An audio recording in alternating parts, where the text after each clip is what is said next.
Go for it. Friggin' what up, dude? Strider Wilson, and I'm the host of this podcast that's mine. Going to be called History is Dank. History is Dank with Strider Wilson. Dankness from the ground. Friggin' what up, dude? Welcome back to another ep of History is Dank, dude. I'm your host, Strider Wilson, dude. We got Aaron going beast mode on the sticks over there, dude. Aaron, how you doing, dude? What up? Dude, I'm freaking chilling, dude. Dude, let me ask you something right now. Yeah. This Memorial Day weekend, this past Memorial Day weekend, did you utilize your dad skills? Did you go beast mode on the grill, dude? Did you do some dogs and burgers? Or did you chill? I chilled. I like that. Ain't nothing wrong with that, dude. Well, part of it's because we're going to Yosemite this weekend. So, like, grilling 2 weekends in a row just didn't make a lot of sense. I mean, look, you know, I might come from the thinking that you should be grilling every day. Sure. You know, if you're grilling, I might be coming from the thinking that if you have an indoor office job, 18th floor of a high rise, bring a George Foreman and grill inside, create smoke, set off some alarms. You know, butterfly some dogs, grill them right there in the company work area. There's nothing in your HR documents that you signed that said you can't go beast mode on a grill. It's true. You know, wear some board shorts. Drink a long neck. Maybe don't do that. That there might be something against you housing a little Curanita long neck. But George Foreman in the cubicle, I think that's a nice move right there. I think that's a good ass call right there, dude. Little George Foreman in the cubicle. I don't know. You might be the most popular dude in the office. We actually did, my wife was like, we'll just have that other pizza we have in the freezer. I was like, sure, whatever. Didn't want to think about it. It's like, fine.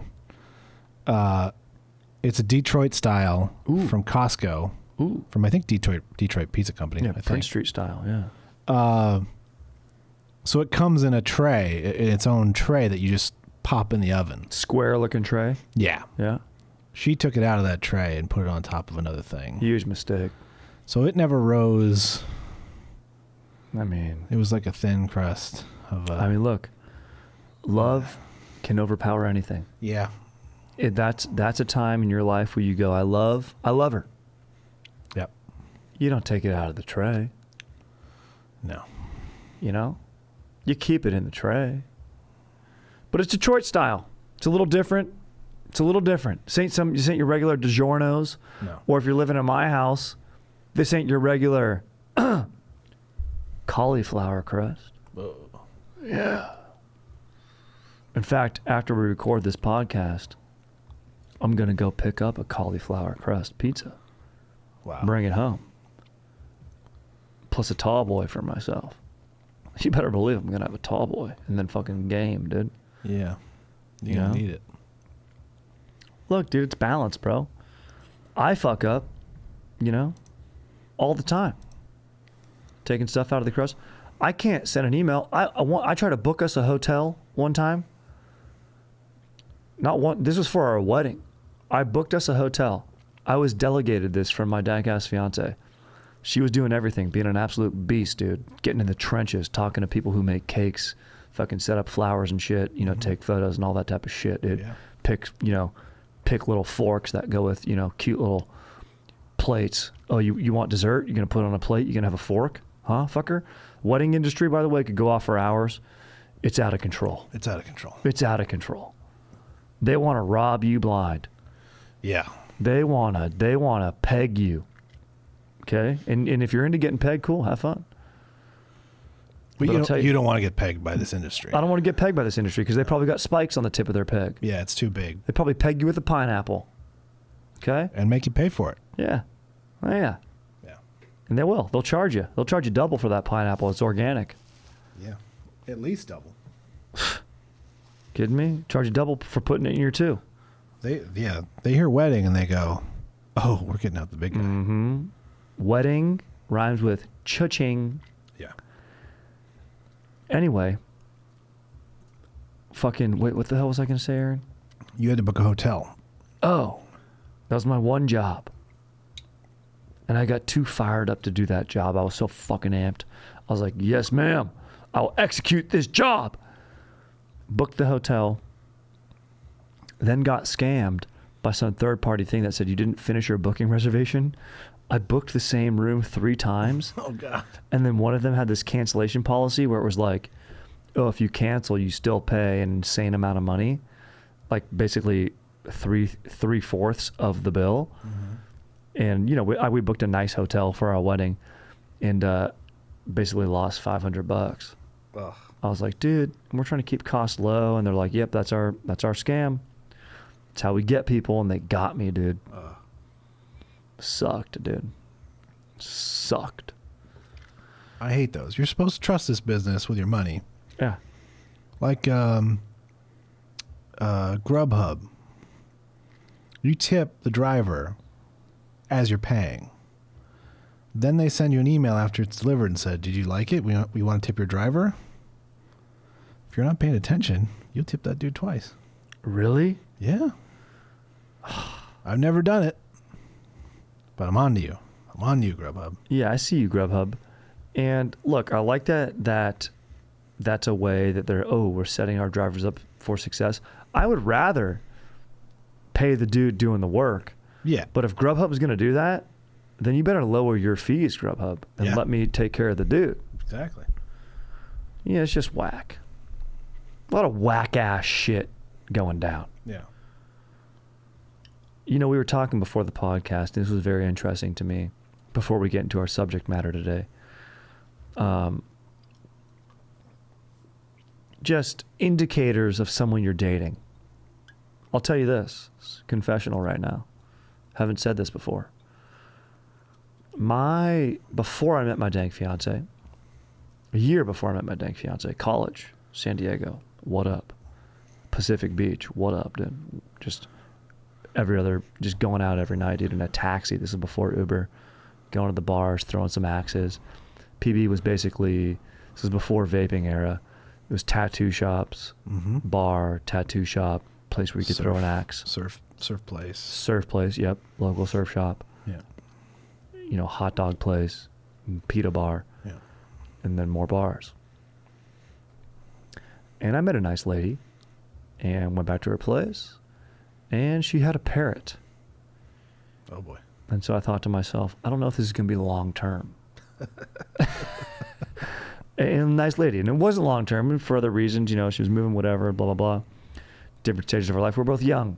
Most things aren't going to be long term.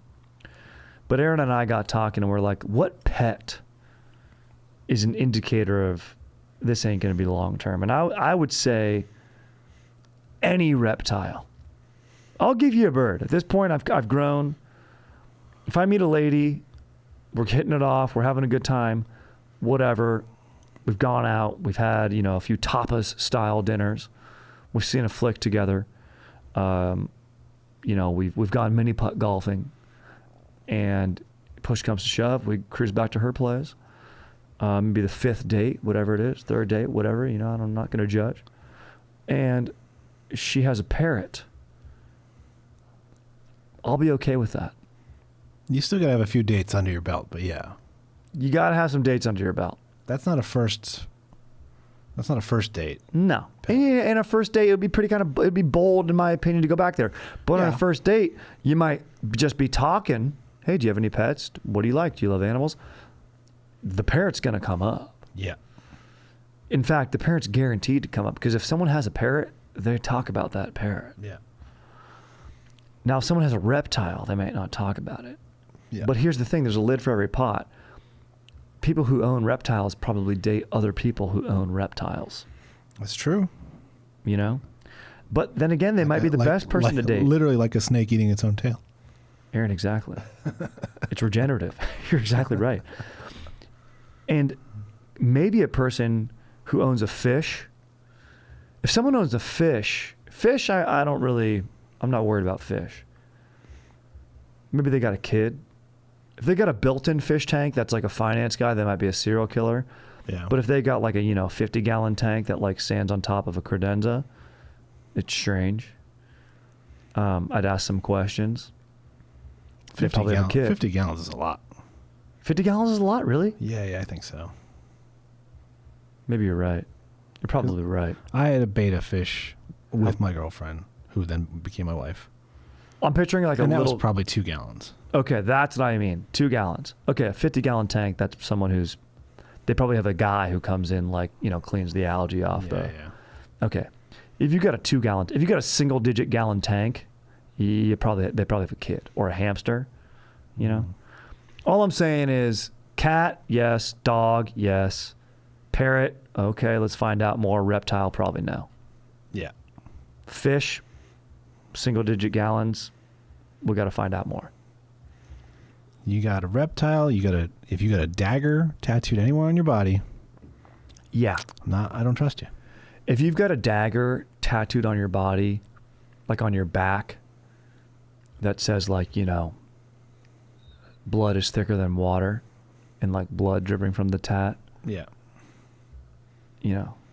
What's going on? Yeah, you're a little too close to your family. Yeah, exactly. Dagger on the thigh. You're dangerous. Dagger on the thigh, yeah, interesting. Very interesting. What's also very interesting and very enticing and very timely is our subject for today's episode, which, Aaron, I haven't even told you this yet. No. D-Day. The beaches. There's a lot going on D-Day, okay? This is June 6th. A lot of parrots in Normandy. Exactly, a lot. The parrots of Normandy went silent that day, I'll tell you. Oh, they were very silent that day. There was everything.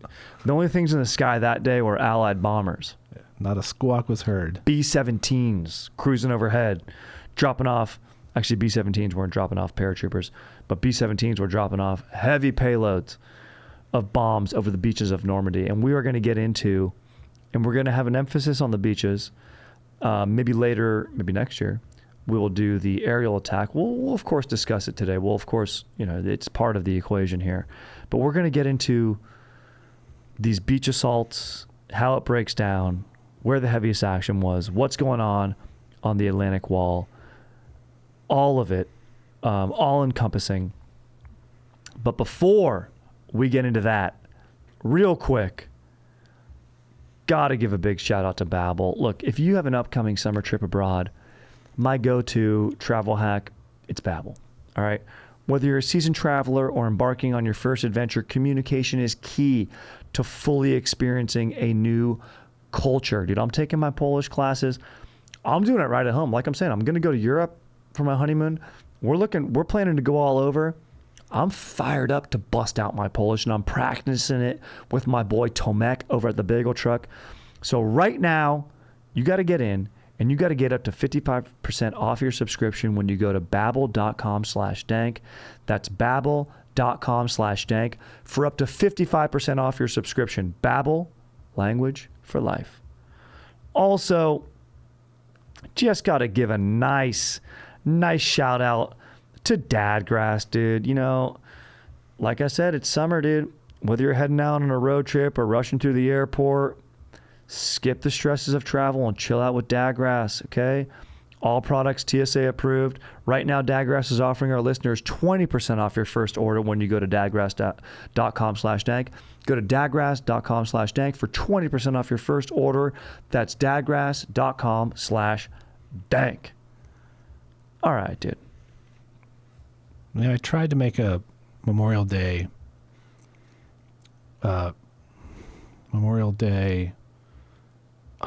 what the hell's the word I'm looking for? Something you do every year. Tradition, yeah. Yes. Jeez. Well, I don't know why that escaped my mind. Of watching Saving Private Ryan on Memorial Day. And I probably did it 2 years in a row, and then I fell off. But what a movie. I wake up early, and I watch every Band of Brothers episode. I think it's like 15 hours. Yeah. I don't talk. I don't drink water. Sit there and stand and watch, dude. Out of respect. Dude, it's the dankest. But yeah, Saving Private Ryan. And I mean, Aaron, I'm so happy you brought this up, because Saving Private Ryan has the beach assault scene, and it puts you right in that boat, right in that landing craft. It's close to what it was like to actually be there, which you can only imagine. That front gate drops down, and then you got those 30 cals just aimed right down at you, maybe some 50 cals from that Atlantic Wall bunkers up there, just boom, mowing down that first wave. We'll get into casualties and everything, but like that, yeah, that scene is one of the most insane scenes. And they did their research in that in Saving Private Ryan. Like, you know, they got up to like that little sand dune, used their Bangalore mines, those pipe mines, to blow through, get up there. And what's insane, and we'll get into the numbers of everything, but like, this Atlantic Wall was supposed to be impenetrable. Hitler moved his best general, Rommel, up there. The Nazis knew the Allies would have to come. They knew there would have to be an assault. They didn't know where it was going to be. They were guessing there was a little point like closer from the island of England to France, so it was like heavily fortified. But it was all the way from like Normandy down through like Portugal, like thousands of miles of just coastal defenses and structures. And, you know, there was radio interceptions, mind games being played of where the assault would be, when it would be, this, that, and the other thing. And the fact that they were able to break through it like in a few hours is insane. Because the whole plan of Operation Overlord is what it was called. The Allied invasion of northwestern Europe was something called Operation Overlord.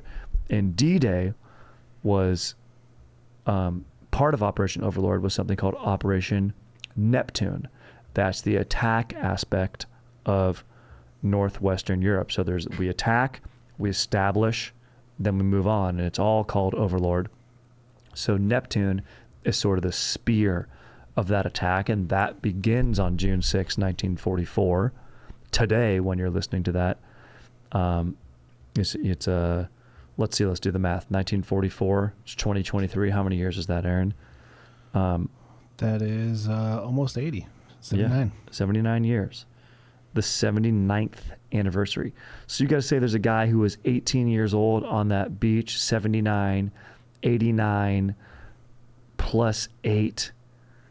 Dude, there's not many. No, there aren't many survivors. World War II survivors left. Which is, it's crazy. And that's the scary part too, is when humanity forgets the horrors of these events, we repeat our failures. We repeat these things. So it's important to remember these things so we do not repeat our past. Well, that's why the movie's from 1998. Restart the clock. Dude, exactly. Putin needs to go watch these things, dude. Just, bro, can you watch this movie, Putin, dude? You'll get stoked on it, and it'll keep you from wanting to hit the nuclear code buttons. I also have a theory that, if like, you know how they have a nuclear football, which is like the case that they carry around, and like there has to be a code and then a general standing by. Yeah. And like part of the nuclear football should be like, you gotta have just whacked off, so you've got post-nut clarity of like, dude, do I really want to do this? Because after you've busted a nice nut, dude, you're probably just going to be like, let's just hang back and order, you know, some Shake Shack. Like, let's not drop nukes. Yeah. You know what I mean? Let's just order some food. Let's put on Tropic Thunder and chill. That's where we need our world leaders to be at. Yeah. So that's my theory, dude. I think that will help world peace, you know, that and mutually assured destruction. But anyway, we're talking June 6, 1944. That Operation Neptune, it doesn't end until June 30th, 1944, but fighting in Normandy and the actual securing of that entire area, I think, goes through about the end of August. You know, they would say D-Day plus whatever, many days. Also, D-Day, it doesn't really stand for like demolition or destruction day or D-Day, it just means there's an undetermined time for it. Like D or H, they always say H hour, D-Day. So it's just like, it's kind of like TBD, like what day will it be? And in fact, Dwight D. Eisenhower, who was like the head general of all the Allied forces, he wanted to go on June 5th, 1944. He's like, we're going on June 5th. But the weather was terrible. The water was choppy. It was too crummy conditions for the planes to see, or even the artillery to gauge their weaponry or be accurate, because you got destroyers and stuff shooting in the long-range artillery, hitting the coastal bunkers above Normandy. And they're like, yeah, June 5th, fuck that. We're not going. His weather fucking whatever branch of his services, his weather bros are like, but tomorrow it's going to be chill. And he's like, all right, we're going tomorrow. And leading up to that, there was quite a few false we're going, like false green lights, partially to play mind games with the Axis powers, to play mind games with them of like, oh, we're mustering soldiers here and we're going to go here. So, and then no one knew, no soldier knew. So you got to put yourself in the boots of being an 18 to 21 year old dude, or however old you were, of like, you don't know, you just got to act like everything's the real thing. You don't know when it's going to be real. And when it is, it's terrible, dude. You're going, they brought in like 2 million guys. You're all hanging out in your barracks, dude. You're sharing rooms with everyone. No one wants to have a ton of roommates. You got 85 roommates. You're hanging out. The water is choppy. It's always choppy in that English Channel. It's extra choppy. It's June gloom. And you got to wake up early as fuck. And you're like, oh, we're going to the beach, usually a stoke-inducing thing. But let me tell you something, June 6, 1944, that was the last beach in the world you'd ever want to be on. And you get on one of these boats, you climb down these cargo net ladders, you're probably throwing up, you're a little seasick. Then you get onto a smaller landing craft, which just goes, it's like troll fishing. If you've ever done that, it's an absolute disaster. Guaranteed to get seasick. Then your gate drops. We should have come in on some sick ass fan boats. Yeah, dude, they should, exactly, bro. They should have had Florida men out there just on fan boats, cruising around, listening to Jimmy Buffett, dude. Everyone would put their weapons down and party, dude. Speaking of birds, a bunch of parrot heads out there. Or Freebird. Just Freebird blasting. Yeah. Yeah, come on, guys. Yeah. Can't we just relax? Instead, we need to fight to get a foothold in Normandy so we can take over Europe from the insane fascist ruler Adolf Hitler, which we'll get into some gold of what he wants to do, his plans for the Atlantic Wall, absolute gold. But just to give you a scale here, by June 30th, the end of Operation Neptune, which is the attack, which begins on June 6, 1944, which we're commemorating today, 850,000 men are landed, 148,000 vehicles, 570,000 tons of supplies landed. They built part of the Atlantic. If you're the Axis powers, if you're the Nazis, you're looking, okay, where are you going to attack? Well, you can make there's harbors here, so let's extra defend the harbors because you're going to want to bring in supplies, obviously. So those are extra defended.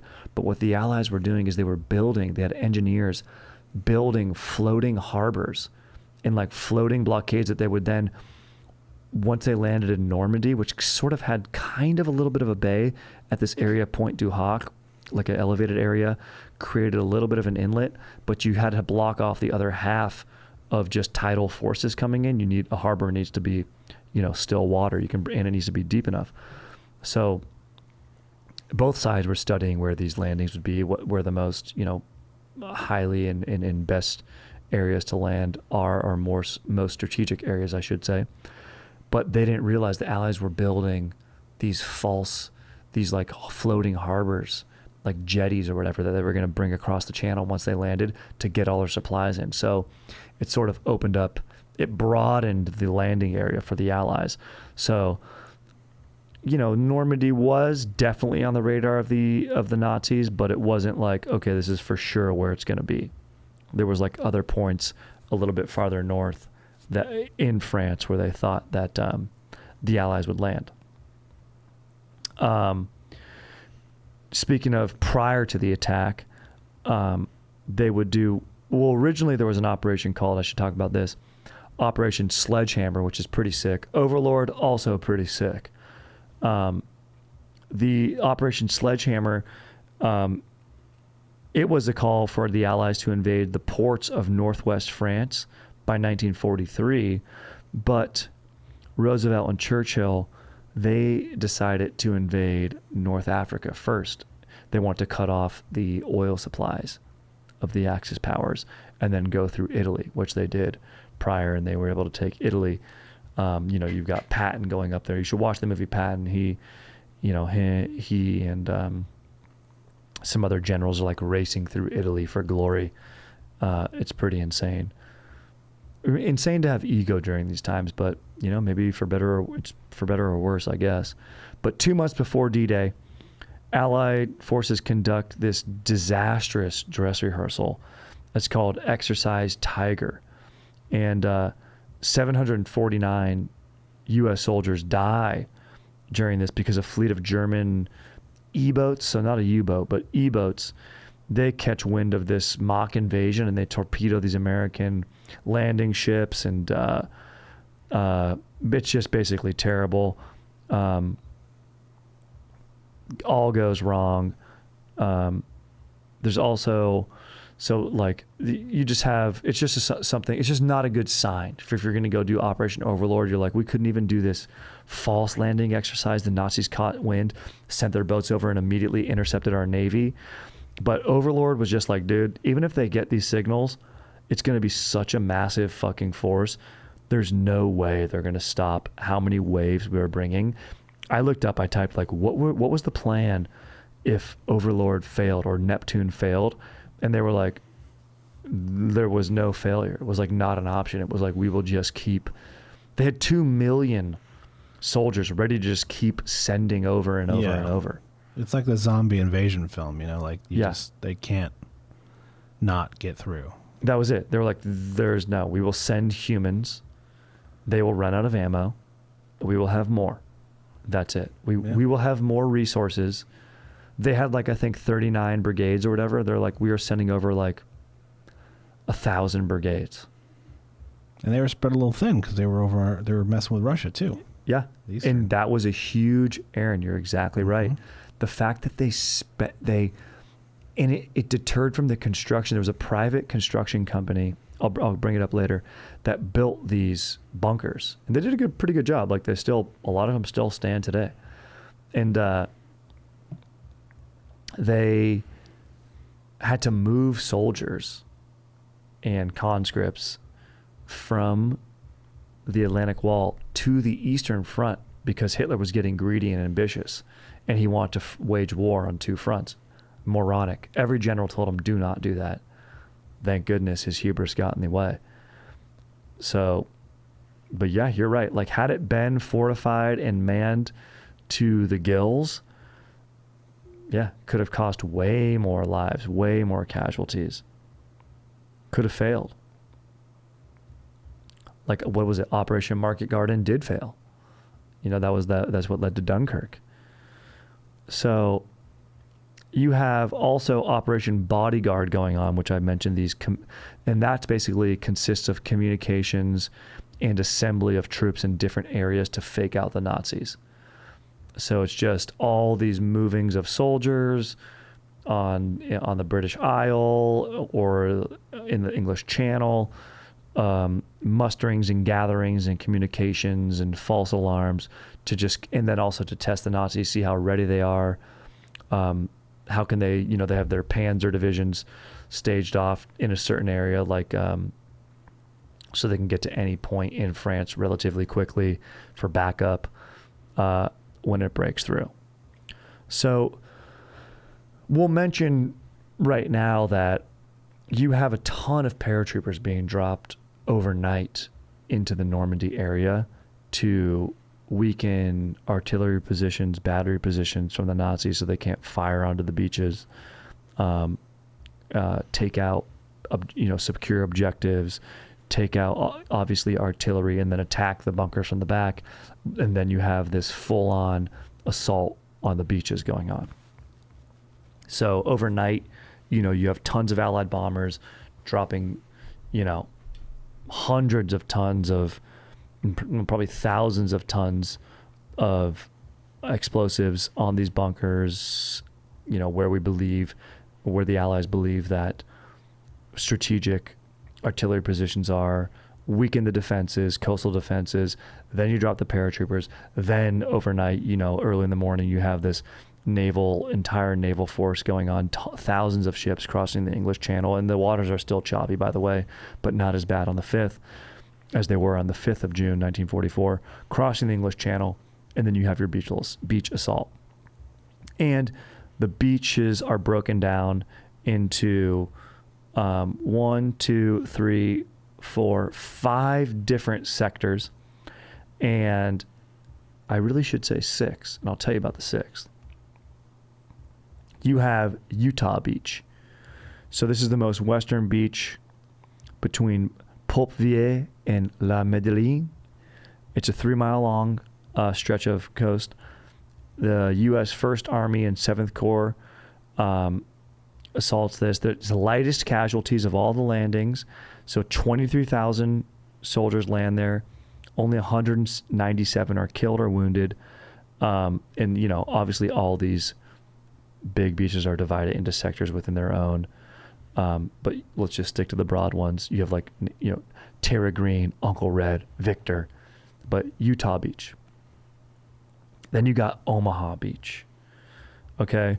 That's the U.S. 1st Army, 5th Corps, sea transport from the U.S. Navy and elements of the Royal Navy. This is where the scene from Saving Private Ryan is based on events from Omaha Beach. The 1st Infantry Assault experiences the worst ordeal of the D-Day operation on this beach. Americans alone suffer 2,400 casualties, but 34,000 Allied soldiers are landed by nightfall. Gold Beach, it's 5 miles long. This is where the harbor will be established, those floating harbors that I mentioned. You got the British 2nd Army, 30th Corps. They land here, 25,000 soldiers by nightfall. They push the Germans 6 miles inland. British just only have 400 casualties. Juno Beach, 6 miles wide. And at Gold's Beach, they set up the sickest gym, too. Dude, that was the first muscle beach, bro.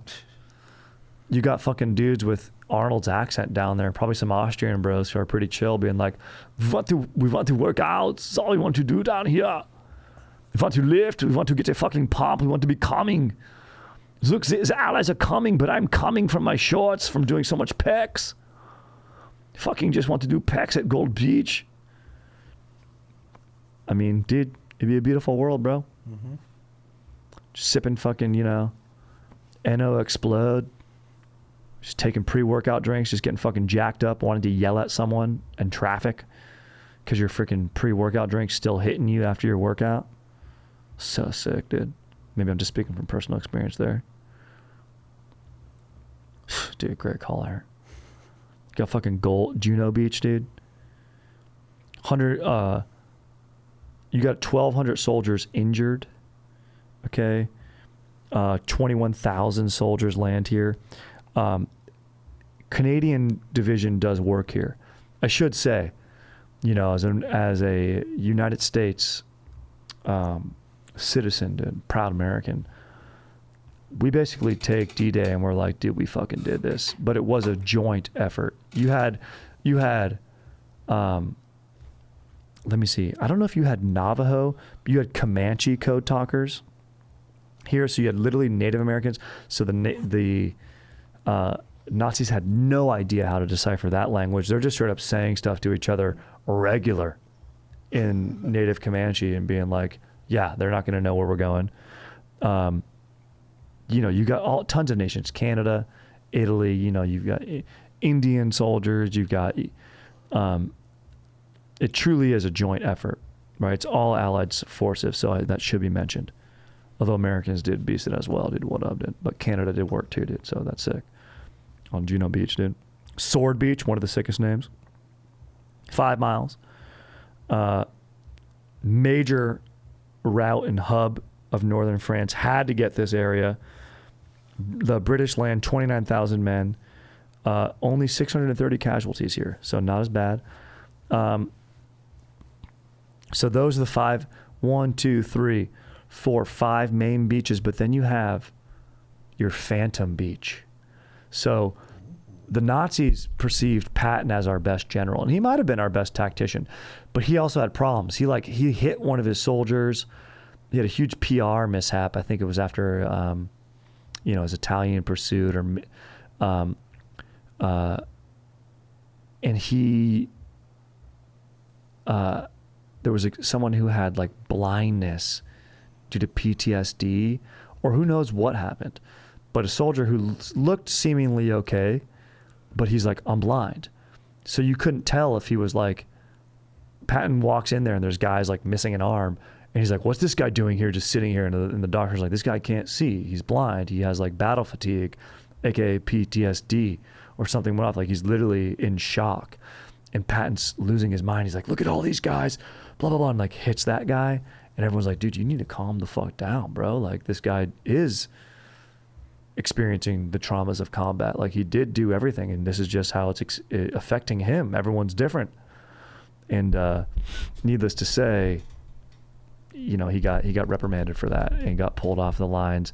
But Eisenhower later did bring him back in, put him in the force of Ardennes, and later on, connects with the 101st to during that German assault in the winter of 44/45, Battle of Bulge.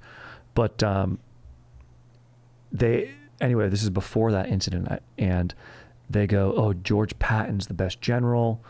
They have this whole entire false army that they like use inflatable tanks, a few real soldiers, but also fake looking soldiers, like made like Hollywood prop movie style.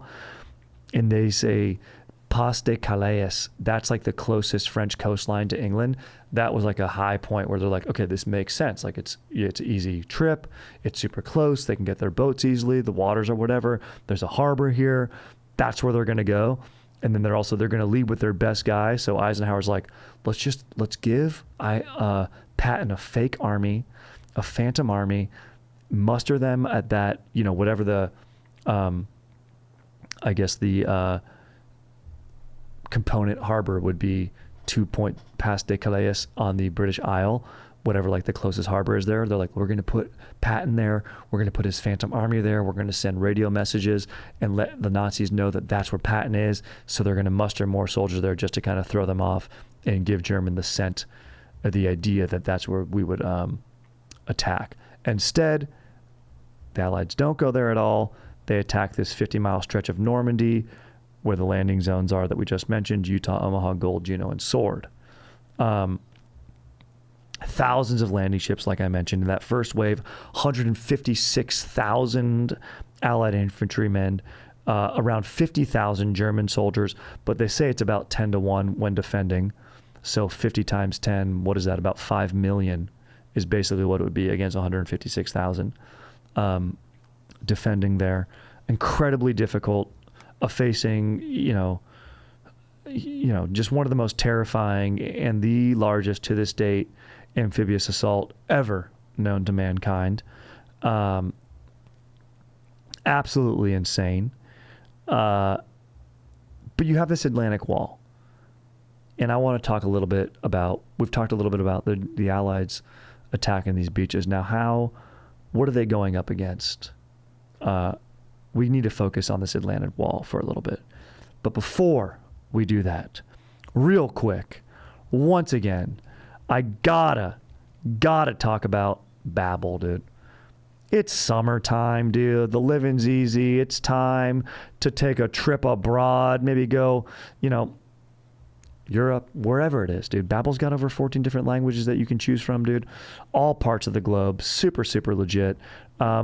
So whether you're a seasoned traveler or embarking on your first adventure, communication is key to fully experiencing the new culture. That's where Babbel comes in, dude. They got millions of subscribers, and thanks to Babbel's addictively fun and easy bite-sized language lessons, there's still time to learn a new language before you reach your destination. Dude, I've been doing it for like 3 months now. I'm fired up on my Polish, dude. It's just floating in my dome. I'm dropping new phrases, dude. You know, I'm saying Jim Dobre to my boy Tomek, dude, and that's just the tip of the iceberg. So get yourself on Babbel. Have fun learning something new. It's, hey, you know, training your brain, building that muscle, it's just fun to do anyways. Even if you're not taking a trip abroad, it's just a great skill to develop, dude. Give yourself a little bit of culture. Communication is key. It's going to enrich in your life experience, not just your travel experience. And the lessons are easy, dude. 10 minutes to complete a lesson. Okay, you can start having real life conversations in as little as 3 weeks. All right. This isn't AI. It's not like a fake machine or computer teaching you. It's these expertly crafted lessons built around real life by real people, real language experts, okay? Over 150 language experts got together, created these lessons voiced by real native speakers, not computers. So I'm fired up on it. Like I mentioned, 14 different languages. Speech recognition technology helps you improve your pronunciation and accent. That's where I suffer. I'm like, man, do I sound kind of a little silly saying these words? No, I'm feeling confident because I know the pronunciation and the accent is there and it's authentic, and it's fun for me to try to say these words and really get them locked into my dome. I'm fired up on it, dude. Podcasts, games, videos, stories, live classes, they got it all. 20-day money-back guarantee. Start your new language learning journey today with Babbel. And right now, this is the best part. Get up to 55% off your subscription when you go to babbel.com/dank. That's babbel.com/dank for up to 55% off your subscription. Babbel, language for life. Also, dude, got to give a shout out to Dadgrass, bro. You ever been too damn high? It ain't chill. Dadgrass dials it in just right, dude. Taking you back to the yesteryear so you can just chill out like they did back during the summer of love. Dadgrass is reviving the pleasure of the casual toke, dude.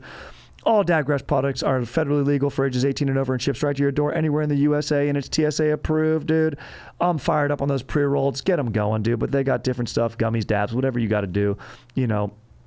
Get going. So whether you're looking for a new buzz or chill way to enjoy an old favorite, Dadgrass will leave you in a euphoric mood. Right now, Dadgrass is offering listeners 20% off your first order when you go to dadgrass.com/dank. Go to dadgrass.com/dank for 20% off your first order. That's dadgrass.com/dank. All right, dude. We got to focus on this Atlantic Wall for a bit, bro. Hitler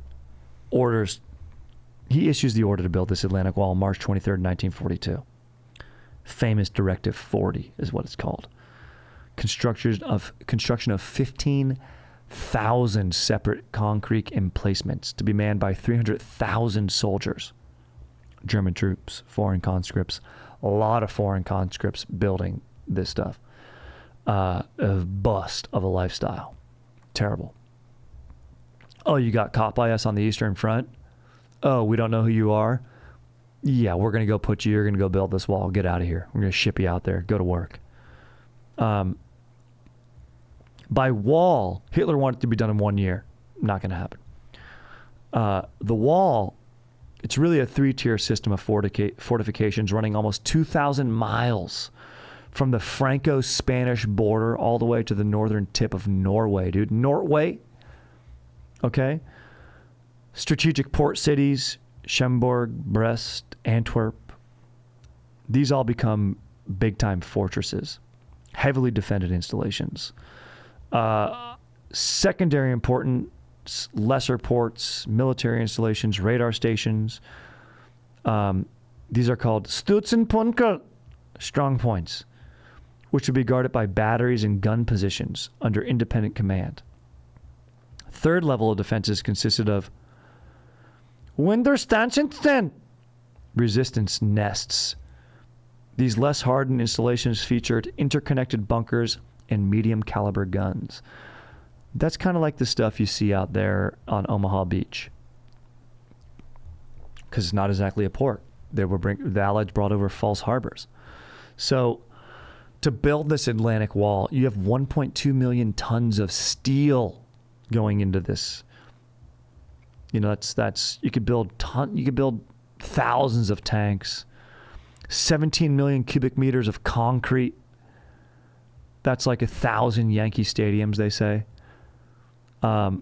Just the French portion of the Atlantic Wall was 3.7 billion Reichsmarks to build. It's about $206 billion in today's currency to build that. There was a private company called Organisation Todt, T-O-D-T. That's who was heading up the German construction effort of the Atlantic Wall. They built the Autobahn as well.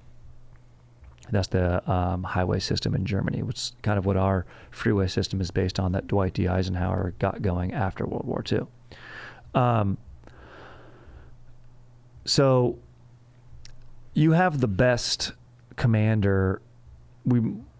Patton might have been the best tactician, though had his own issues, as mentioned previously. But the best commander for the Germans, who Patton actually defeated in North Africa, is Field Marshal Field Marshal Erwin Rommel. He relieves this guy, Marshal Kurlgard von Rundstedt. And it's funny because he is famously known for outflanking the Maginot Line in 1940. The Maginot Line is what France put up, like defending the Rhineland against Germany. So basically, it was like World War I thinking, like, oh, we're going to put this big line with tons of defenses, no one can get across it, and then the Germans developed this blitzkrieg system, and they just literally go around it. And then now you have this guy who famously outflanked a line, being the general who is overseeing a gigantic line. Makes sense, but a little bit ironic. I mean, maybe they're thinking, oh, okay, you would know how to go and do this, so how would you defend it? They end up replacing him with the best attacking general, and they put him in a defensive position, which is kind of weird and dumb, but he's the best guy. They bring Rommel in. He's known as the Desert Fox. Rommel looks at this wall, and he thinks it's stupid. There's some gold quotes by him. He says, it is most likely that the enemy will make his main effort against the sector between Boulogne and the Somme estuary and on either side of Calais, where he would have the shortest sea route for the assault and for bringing up supplies and most favorable conditions for the use of his air arm. So that's where we put Patton. Also, I should say this Atlantic Wall had V1 and V2 rocket systems that they could launch at ships and across the entire channel. So insanity. But I got to get into Rommel talking shit on the Atlantic Wall. It's pretty freaking gold, dude. He goes, on his inspection tour, he says the focus of the enemy landing operation will probably be directed against the 15th Army sector, past de Calais. He's right about that. It is likely that the enemy's main concern will be to get the quickest possible possession of ports or ports capable of handling large ships. So he's being a freaking beast, dude. Let me see what he does here. Let's just talk about how he bulks this stuff up. Under Rommel's tireless leadership, the coastal defenses were greatly expanded, comprising everything from thick minefields to beach and underwater obstacles. They just would have like literally steel poles dug into the beach so landing crafts would get stuck and then fired upon. They called these things Rommel's asparagus. They'd break up gliders if they wanted to try to land on the coast. Those little like X things would stop tanks. You kind of see those in Saving Private Ryan. Soldiers sort of use them to, get behind, but they're meant to stop larger tanks and stuff from landing on the coast or boats. Many bunkers that were visible from the sea were camouflaged to look like civilian houses and shops. They literally put painted signs, windows, and fake rooftops on them, but they're actually bunkers. Tons of cement under them, just really like fortified, like 3 meters, like 9 feet of concrete. Let's see. Hitler, this is the best part, dude. He's like trying to think of plans. He's like, all right, that sounds sick. He's like, this sounds sick. I like that. Good. Tricking people with shops. That's very good. Maybe painting shops. I like to paint. But what about like flamethrowers? So he comes up with this idea where he's like, It would strike great fear into the Allies if they came in, and we can arrange for a special allocation of flamethrowers for the West. And he asks his guys, he's like, I want flamethrowers that are the best thing for the defenses. They're terrifying weapons. And so he's like, he wants to really build like giant flamethrowing towers to shoot down on the beach. And Rommel's like, yeah, dude, we'll think about that. That's a great idea. Thank you for that. Thank you for that input. We'll get right to that. The only flamethrowers that were only used by the Allies. It made no sense to have flamethrowers or like to be intimidating. Everyone's intimidating enough. You got a machine gun shooting at you. There's your own artillery going ahead. V2 rockets, artillery coming at you. Why the hell are we going to waste manpower, which we don't have enough of because they're already attacking the Eastern Front, to build flamethrowers? No. He's like, Hitler's like, that will take the pluck out of any attacking infantry, I should say, before it starts hand-to-hand fighting. It will lose its pluck when it suddenly gets the feeling that there are flamethrowers on all sides. Also in battery positions, there must be flamethrowers. Everywhere there should be flamethrowers. It's hilarious, dude. It's the best when you're getting notes from a guy that knows nothing, dude. Which clearly this guy did. But Rommel knew his shit. He's like, no, we're not doing that. Push comes to shove. D-Day happens. You have this account from a German soldier who survived to write that, quote, the heavy naval gun fires salvo after salvo into our position. The hail of shells falling upon us grew heavier, sending fountains of sand and debris into the air. The fight for survival began. Our weapons were preset on the defensive fire zones, thus we could only wait. We had planned that the enemy should land at high tide, but this was low tide. Slowly the wall of explosions approached meter by meter, cracking, screaming, whistling, and sizzling, destroying everything in its path. There was no escape. So, it was gnarly, dude. On all sides, all accounts, you just did not want to be caught on these beaches on June 6th. And it's amazing. Omaha is where the toughest fighting was. So, focusing on the beaches, the bombing runs there kind of fail. The heavily fortified Nazi artillery positions, they wanted to hit those artillery positions. So, you've got heavy artillery falling down on this beach assault. And then you got machine gun fire cutting down anyone that the artillery doesn't get. Everyone's scrambling across these mine-riddled beaches, thanks to Rommel. U.S. forces, they persist. Just basically, you set off the mines with the first wave, and the next guys are going to be able to get through. And it's just sad. It's just like you got to go through there with bodies. It's a day-long slog pushing forward to that fortified seawall, like those steep bluffs, and then you set up those Bangalore mines. You blast through tons of barbed wire. You get your little positions, and you just have to go. Like, you can only go forward. And it was because, like, that account mentioned from that German soldier, you have these preset positions. If you're on the beach or you're out there, you're guaranteed dead. And you can't go back because you're going to go drown in the water. You're sitting in gear and all your landing craft's gone and the seas are fucking tumultuous. You have no choice but to go forward. And you have waves coming behind you. You're going to get pushed forward. So it was just a disaster, but a successful one. And it's crazy that it fell in like a day. Who knows what the plan was going to be? You have to sleep there overnight. Thinking about the Pacific Theater, you have this landing in Guadalcanal where you think it's going to be this D-Day type landing. No one gets shot. The soldiers just march up on there. They set up their positions, they capture an airfield, and then the Japanese soldiers land ships a little bit more. I think it's up to the north, and like come through the jungle and then have these insane hand-to-hand combat fights. And who knows, it could have been like that. And that was days-long combat. Let's talk about Juno Beach. Remember I mentioned earlier, got to give the Canadians their due here. The Canadians are getting after it. They have terrible casualties there. Rough seas before landing, heavily defended strip of shore. Similar to the conditions at Omaha Beach, the bombing runs didn't go great.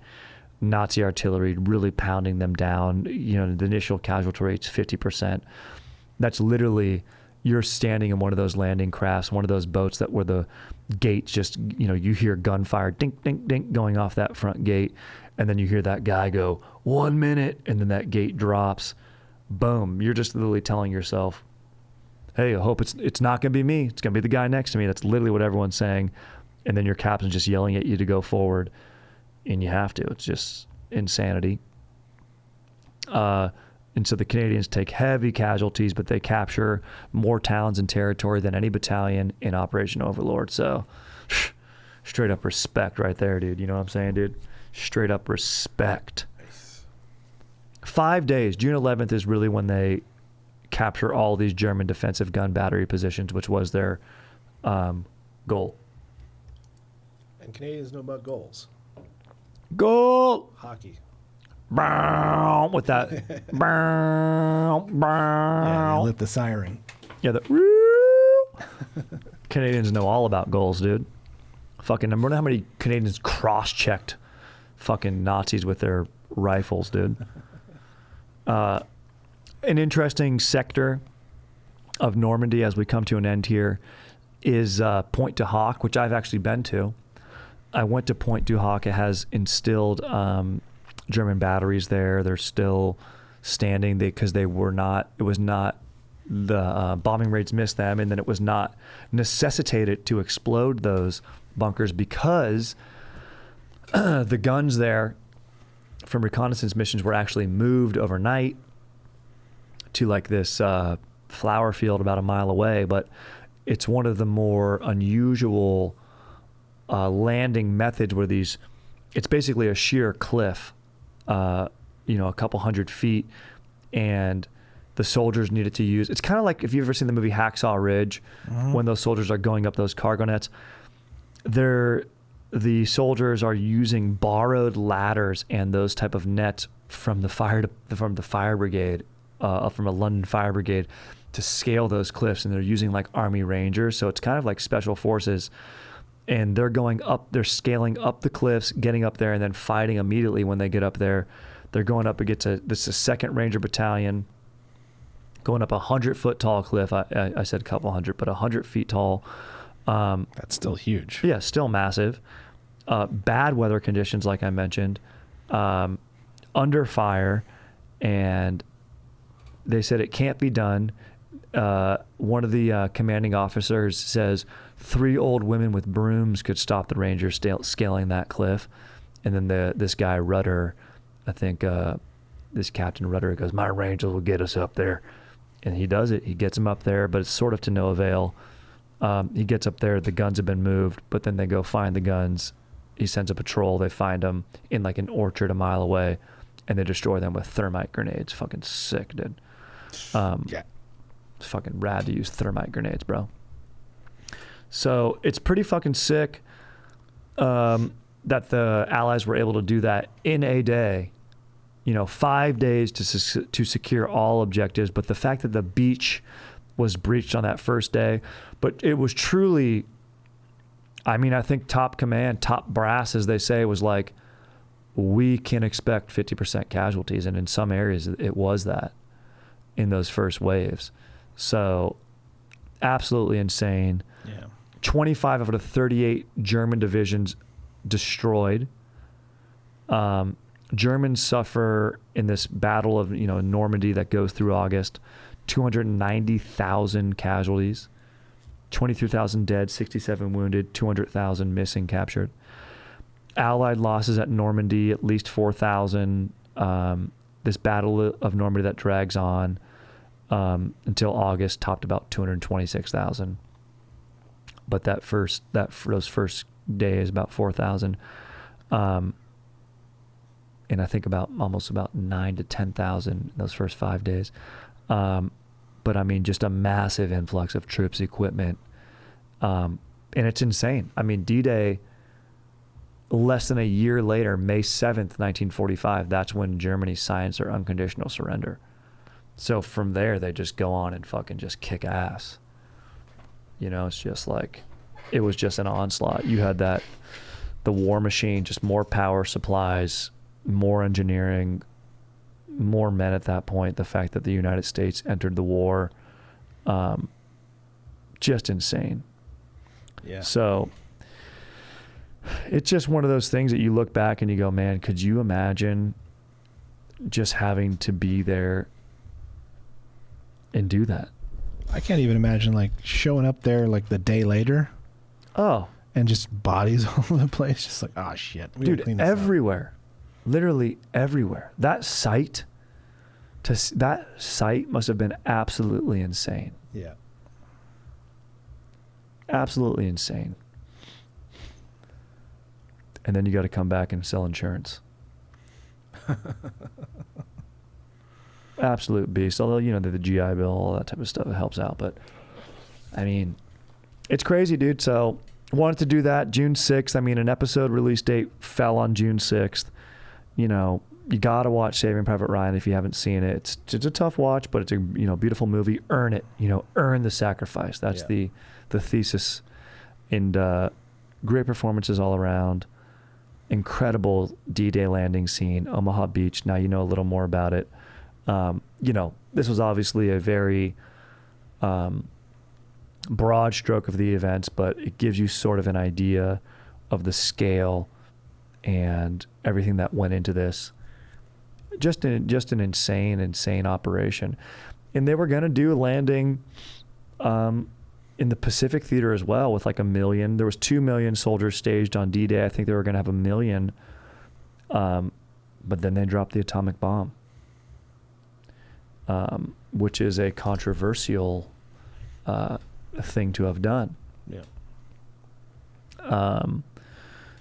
But you know, that was at a time when you're coming off of this war and decisions are being made under a different pretext. But very, very insane to say the least. And hopefully none of these events are ever repeated. Yeah. Even though we still have crazy things going on in Russia and Ukraine. And yeah, just wild, man. So just something to commemorate, something to be grateful for, the sacrifices made from all the different forces involved. And yeah, D-Day, man. What a day. Wow.